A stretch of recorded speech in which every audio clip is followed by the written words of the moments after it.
women of particular identities that face and have always faced discriminatory practices and challenges in securing safe, affordable housing, those very same challenges are now even in a worse, those women are in a worse predicament now. We also know, for example, historically, women, are statistically known to earn less than men across many sectors. So, for example, being able to provide for yourself and your children becomes an issue when your salary range doesn't allow for that. Women generally will remain in a situation that is not safe for them instead of putting themselves and their children at risk of homelessness.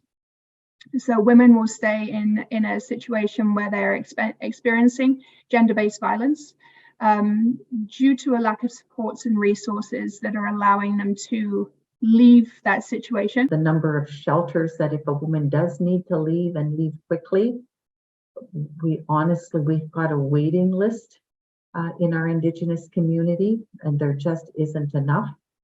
So yeah, definitely we need policy and get more programs to allow that to happen, to allow a woman to not have to stay in an abusive situation just because there's no other alternative. The supply and demand is very, very much going against women and children, and women and children are being pushed out of housing markets and really struggling to find housing.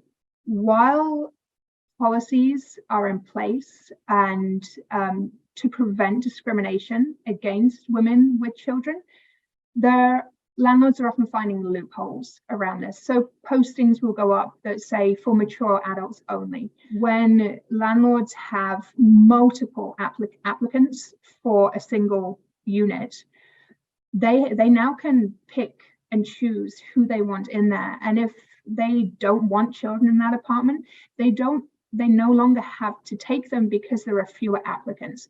Because currently the rental market is a very difficult space for women to negotiate in seeking safe, secure, affordable housing.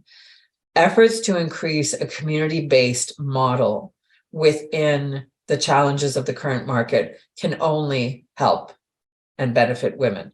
Because when you increase community-controlled assets and community-based housing that is owned, operated, governed by the community, then you increase equity, you increase equality, you increase access to vulnerable, marginalized, and groups within groups, for example, women of color, Indigenous women, Black women, newcomers and refugee women. You increase the potential for them to acquire and to obtain and live in affordable housing that is within a governance model that is respective of community and social values around equity and equality.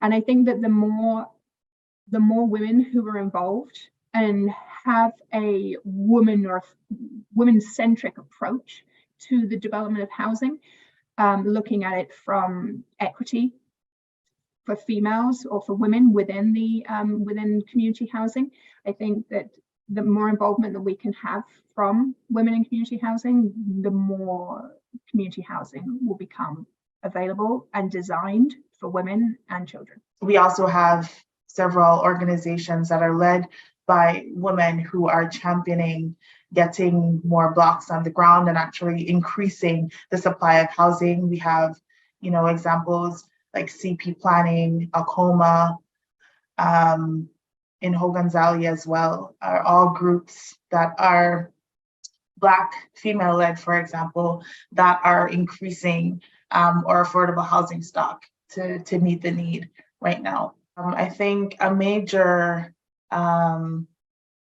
push right now is advocacy coming out of the Women's National Housing and Homelessness Network, for example, that is pushing the government to declare homelessness a human rights issue, specifically where women and gender diverse folks are concerned.